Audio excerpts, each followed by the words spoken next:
আমাকে শহীদ করে সেই মিছিলে শামিল করে নিও। আমাকে শহীদ করে সেই মিছিলে শামিল করে নিও। যে মিছিলের নেতা আমির হামজা, খোবায়েব খাব্বাব খোদার ছিল যারা অতি প্রিয়, শামিল করে নিও। আল্লাহুম্মা সাল্লি আলা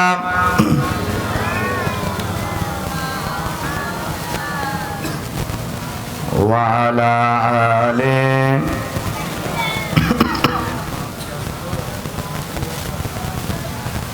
আজ থেকে কিছুদিন আগে আমাদের এই বাংলাদেশের বুকে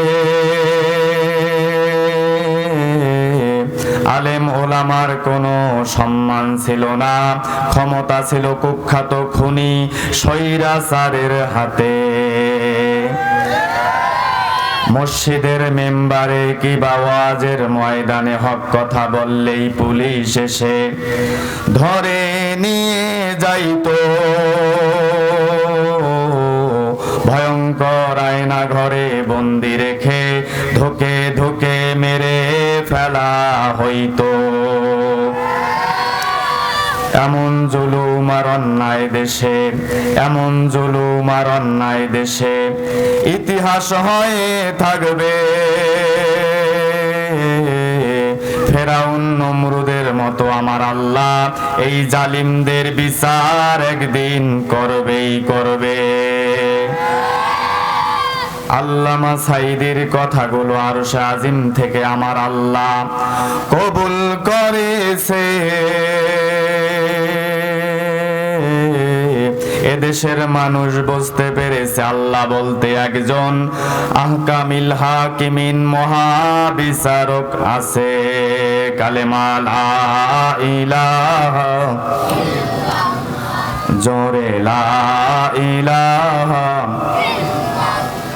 জোরে লা ইলাহা, জোরে লা ইলাহা। পৃথিবীতে কেউ স্থায়ী হয় না, হোক না সে ফেরাউন কিংবা নমরুদ, কেউ ভবে চিরকাল রয় না। পৃথিবীতে কেউ স্থায়ী হয় না, হোক না সে ফেরাউন কিংবা নমরুদ, কেউ ভবে চিরকাল রয় না। চলে যায় সব ছেড়ে যেতে হয়, মৃত্যু মানে না কোনো পরিচয়। সব রাজা মহারাজা আর মহাবীর কাউকে সে অবকাশ দেয় না। এই সেই পিরামিডে দাঁড়িয়ে আকাশের দিকে মাথা বাড়িয়ে ইতিহাস হয়ে আছে চিরকাল।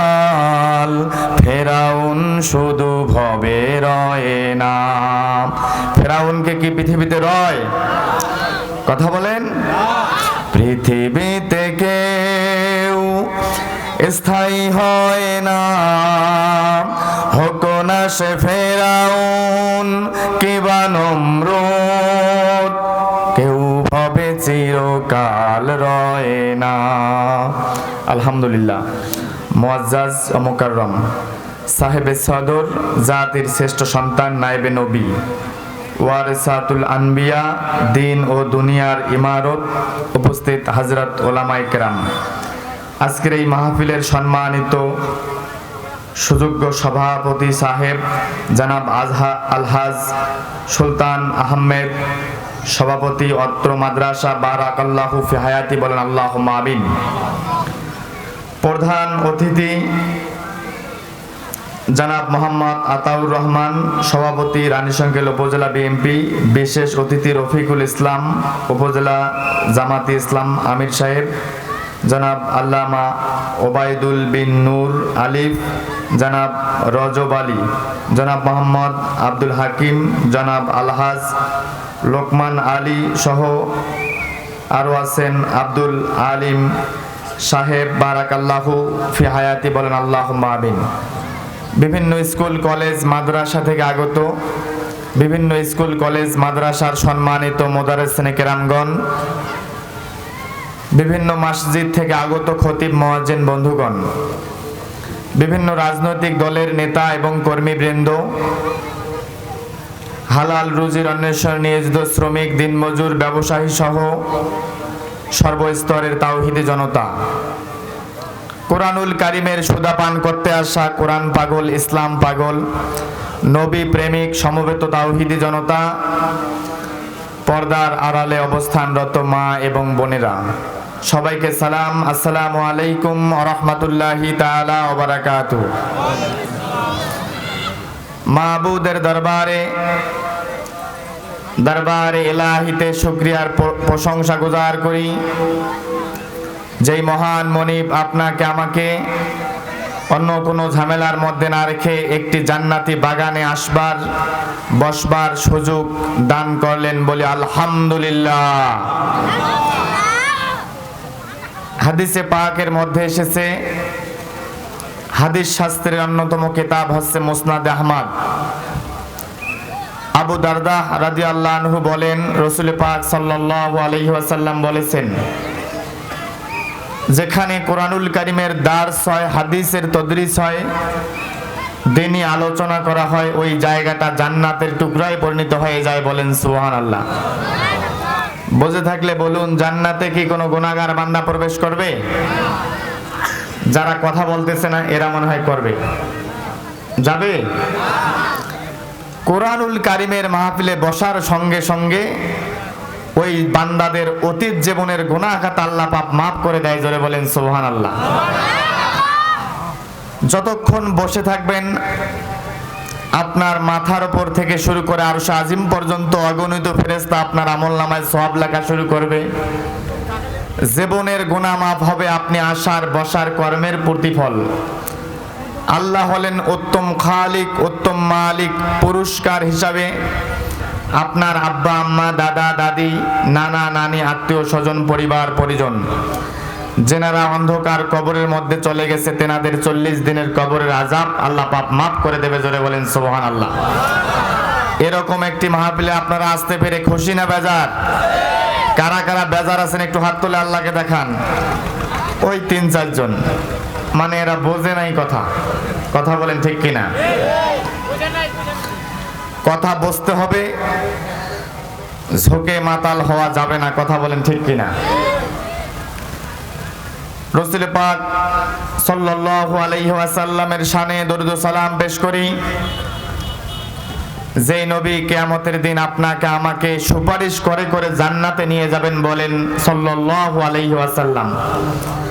হযরত আবু হুরায়রা রাদিয়াল্লাহু আনহু বলেন, রাসূল পাক সাল্লাল্লাহু আলাইহি ওয়াসাল্লাম বলেছেন, একবার দরুদ শরীফ পাঠ করলে আল্লাহ পাক 10টা গুনাহ খাতা মাফ করে দেয়। একবার দরুদ শরীফ পাঠ করলে আল্লাহ পাক 10টি মর্যাদা বাড়ায় দেয়। একবার দরুদ শরীফ পাঠ করলে আল্লাহ পাক ওই ব্যক্তির জীবনে 10টি রহমত নাজিল করে। জোরে বলেন সুবহানাল্লাহ। হযরত আম্মার বিন ইয়াসির রাদিয়াল্লাহু আনহু বলেন, রাসূল পাক সাল্লাল্লাহু আলাইহি ওয়াসাল্লাম বলেছেন একটি বিস্ময়কর হাদিস। রাসূলের রওজা মুবারকে আল্লাহ পাক একজন ফেরেশতাকে নিযুক্ত করেছেন, যেই ফেরেশতা তামাম দুনিয়ার সমস্ত মানুষের কথা শুনতে পারে। জোরে বলেন সুবহানাল্লাহ। ওই ফেরেশতা সেখান থেকে তাকিয়ে আছে ওই বাংলাদেশের ঠাকুরগাঁ জেলার ঢোলঝাড়ি স্কুল অ্যান্ড কলেজ মাঠ থেকে কোন বান্দা দরুদ পেশ করতেছে, তার বাপের নাম, তার বংশ পরিচয় সহ এই মুহূর্তে আল্লাহ রসুলের সামনে তুলে ধরেছে। জোরে বলেন সুবহানাল্লাহ। রসুল আমাদেরকে চিনুক, এটা আমরা চাই কি চাই না? আরেকটি বিস্ময়কর হাদিস বলতেছি, কান লাগান। হযরত আবু হুরায়রা রাদিয়াল্লাহু আনহু বলেন, রাসূল সাল্লাল্লাহু আলাইহি সাল্লাম বলেন, আল্লাহর নবীর রূহ মুবারককে আল্লাহ পাক একটি সময় ফিরিয়ে দেয়। রাসূল পাক সাল্লাল্লাহু আলাইহি সাল্লামের রূহ মুবারককে আল্লাহ পাক একটি সময় ফিরিয়ে দেয় যখন পৃথিবীতে কোনো বান্দা দরুদ পাঠ করে, ওই দরুদের জবাব দেওয়ার জন্য আল্লাহ পাক তার রাসূলের রূহ মুবারককে ফিরিয়ে দেয়। জোরে বলেন সুবহানাল্লাহ। গর্তের সাপ, পিপিলিকা, এই মাইকের আওয়াজ যতদূর যাচ্ছে, কিয়ামতের দিন সবাই আমাদের পক্ষে সাক্ষী দেবে। জোরে বলেন আমিন। সেই রাসূল বলেন, মান ক্বালা বিহি সাদাকা, যে ব্যক্তি কোরআন দিয়ে কথা বলে এই ব্যক্তি সত্য কথা বলে। ওমান হাকামা বিহি আদিলা, যে ব্যক্তি কোরআন দিয়ে বিচার করে এই ব্যক্তি ন্যায় বিচার কায়েম করতে পারে। ওমান দাআ ইলাইহি হাদা, যে ব্যক্তি মানুষকে কোরআন দিয়ে ডাক দেয়, এসো কোরআন পড়ি, কোরআন বুঝি, কোরআনের সমাজ গড়ি, ফাকাদ হুদিয়া ইলা সিরাতিম মুস্তাকিম, ওই লোকটাকে আমার আল্লাহ সিরাতিম মুস্তাকিম, হেদায়েতের রাস্তায় পরিচালিত করে। জোরে বলেন সুবহানাল্লাহ। সুতরাং আজকে এখানকার বক্তা হিসেবে আমি যদি হেদায়েতের উপর থাকতে চাই, আমাকে আল্লাহর কোরআন দিয়ে কথা বলতে হবে। আর আপনারাও যদি কথা শুনতে চান, আল্লাহর কোরআনুল কারীম থেকেই কথা শুনতে হবে। কথা বলেন ঠিক কিনা? কোরআন সুন্নাহ ছাড়া মানুষের তৈরি করা মতাদর্শ মানুষকে পৃথিবীতে শান্তি অতীতেও দিতে পারে নাই, ভবিষ্যতেও নাই, ভবিষ্যতেও দিতে পারবে না। কথা বলেন ঠিক কিনা? সেই কালামুল্লাহ শরীফ থেকে কিছু আলোচনা করবার নিরন্তর প্রচেষ্টা আমি চালাবো। আমি চাইলেই হবে না। আমার নামের আগে পরে যত বড় টাইটেল শিরোনাম দেখুন না কেন, পলিটিক্যাল সায়েন্স থেকে বিশ্ববিদ্যালয় থেকে অনার্স মাস্টার্স কমপ্লিট করেছি। বাংলাদেশের অন্যতম বড় মাদ্রাসা দারুন নাজাত সিদ্দিকা কামিল মাদ্রাসা থেকে তাফসীর বিভাগ থেকে আমার কামিল শেষ হয়ে গেছে, কিন্তু আল্লাহর কোরআনুল কারীমের তাফসীর করার মতো ন্যূনতম যোগ্যতা সত্যিকার অর্থে আমার নাই। তবে আমার ইয়াকিন আর বিশ্বাস, এখানকার সমবেত উলামায়ে কেরাম এবং মুসল্লিবৃন্দ যদি একটু দোয়া করেন আর আমার মহান প্রভু যদি কবুল করে, তাহলে সমকালীন পৃথিবীর প্রেক্ষাপটে কোরআন এবং হাদিসের আলোকে একটি বিস্ময়কর বক্তব্য উপস্থাপন করবার নিরন্তর প্রচেষ্টা আমি চালাবো। আল্লাহ যেন কবুল করে, সবাই বলে আমিন। তামাম দুনিয়ার সর্বশ্রেষ্ঠ মুফাসসির, আল্লাহ রসুলের পরে উলামায়ে কেরাম যাকে রইসুল মুফাসসির হিসেবে আখ্যায়িত করেছেন, তেনার নাম হচ্ছে আব্দুল্লাহ ইবনে আব্বাস রাদিয়াল্লাহু আনহুমা। তিনি বলেন, লিকুল্লি আয়াতুন হাদ্দুন জাহিরা আও বাতিনা, কোরআনুল কারীমের প্রত্যেকটি আয়াতের একটি প্রকাশ্য এবং অপ্রকাশ্য মেসেজ রয়েছে। শিরোনাম তাম্বি মাওয়েজা, একটি উত্তম তাফসীরের বৈশিষ্ট্য হলো আপনি যে বিষয়টা নিয়ে বক্তব্য দেবেন তার একটি শিরোনাম বিষয়বস্তু আগে আপনাকে তুলে ধরতে হবে।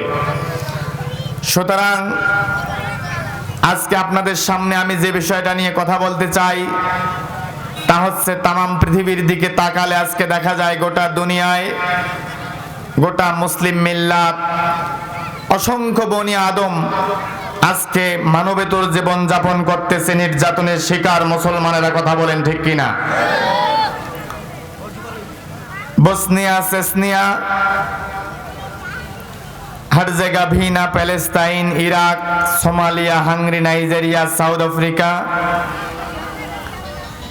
লেবানন, ফিলিস্তিন, কাশ্মীর, ভারতের গুজরাট সহ গোটা মুসলিম মিল্লাত আজ নির্যাতিত, নিপীড়িত, নিগৃহীত, নিষ্পেষিত, পদদলিত, অপমানিত, লাঞ্ছিত। কথা বলেন ঠিক কিনা?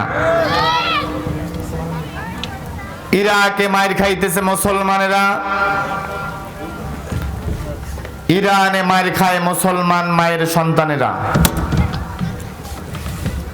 ফিলিস্তিনে পাখির মতো গুলি করে মারা হয় মুসলমানদেরকে,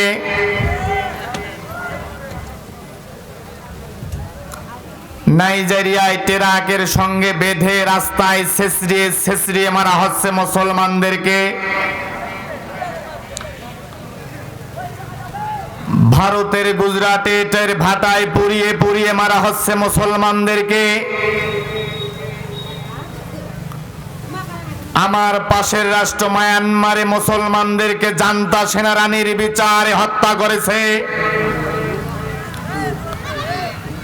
ছেলের সামনে মাকে ধর্ষণ করা হয়েছে। মায়ের সামনে সন্তানের হাত পাগুলো কেটে কেটে আলাদা করে দেওয়া হয়েছে। মায়ের পেট থেকে লাথি মেরে গর্ভের সন্তানগুলো ডাস্টবিনের মধ্যে ফেলে দেওয়া হয়েছে। হাত পা হারিয়ে মায়ানমারের মা বোনেরা বাংলাদেশের সীমান্তে এসে আত্মচিৎকার করে, ও আমার বাংলাদেশের ভাইয়েরা, তোমাদের দেশে আমাদেরকে একটু থাকবার জায়গা দাও, একটু মাথা গুজবার ঠাই দাও। কারণ তোমাদের ওই ছেলেটে যখন একজন বোরহানউদ্দিনের সন্তানকে রাজা গৌর গোবিন্দ মেরেছিল, সেই ইয়ামেন থেকে ছুটে এসেছিল শাহজালাল আলী ইয়ামিনী রহমাতুল্লাহ আলাইহি। আমরা তো তোমাদের দিনী ভাই, আমরা তো মুসলমান, তোমাদেরকে আমাদেরকে একটু থাকবার জায়গা দাও। যদি থাকবার জায়গা না দাও, অন্তত একটা বুলেট দাও। বুলেটের আঘাতে আমরা যদি মারা যাই, আমাদের লাশটা এখানে হেফাজতে থাকবে। আর আমরা যদি ফিরে যাই, আমাদের লাশটাকে ওরা কুকুর শকুন দিয়ে খাওয়াবে, আমাদেরকে ধর্ষণ করে উলঙ্গ দেহটাকে ওরা কুকুর দিয়ে খাওয়াবে। গোটা দুনিয়ায় মুসলমানদের এই অবস্থা, কথা বলেন ঠিক কিনা? আমার আল্লাহ এমন কিছু জালেমের হাত থেকে এই বাংলাদেশটাকে রক্ষা করেছেন, যে জালেমরা নির্বিচারে নিষ্পাপ কোমলমতি ছাত্রদের বুকে গুলি চালিয়েছে। ভয়ঙ্কর আয়না ঘরে নির্বিচারে মানুষদেরকে হত্যা করেছে। লাইসাল বিররা আন তুওয়াল্লু উজুহাকুম কিবালাল মাশরিকি ওয়াল মাগরিব ওয়ালাকিন্নাল বিররা মান আমানা বিল্লাহ। পূর্ব এবং পশ্চিম দিকে মুখ ঘোরানোর মধ্যে কোনো কল্যাণ নাই। আসল কল্যাণ হলো আল্লাহর উপরে পূর্ণ আস্থা এবং বিশ্বাস আছে না নাই, কথা বলেন ঠিক কিনা? এই জালেমরা ক্ষমতা এসে সর্বপ্রথম আল্লাহর উপরে পূর্ণ আস্থা এবং বিশ্বাসকে তুলে দিয়ে 16 কোটি মুসলমানদের ইমানের শেকড় কেটে দিয়েছিল, কথা বলেন ঠিক কিনা? বিশ্ব ইসলামী আন্দোলনের সিপাহসালা জামানার মুজাদ্দেদ আলী হাসান মুজাহিদ, মতিউর রহমান নিজামী, আল্লামা দেলোয়ার হোসাইন সাইদির মতো জামানার মুজাদ্দেদদেরকে এই জালেম সরকার ক্ষমতা এসে নির্বিচারে হত্যা করেছিল, কথা বলেন ঠিক কিনা? এই কথা যদি ঠিক হয়ে থাকে মুসলমানেরা, টেকনাফ থেকে তেতুলিয়া, রূপসা থেকে পাথুরিয়া, আল্লাহর জমিনে আল্লাহর আইনকে কায়েমের জন্য কারা কারা রাজি আছেন? দুহাত তুলে আল্লাহকে দেখান। লিল্লাহে তাকবীর, নারায়ে তাকবীর। আল কোরআনের আলো হয়েছে, হাত নামান। এত বড় আয়োজন, কলেজ মাঠে প্রোগ্রাম, লোকজন এত কম কেন? নাকি আমার সাথে এটা হয়?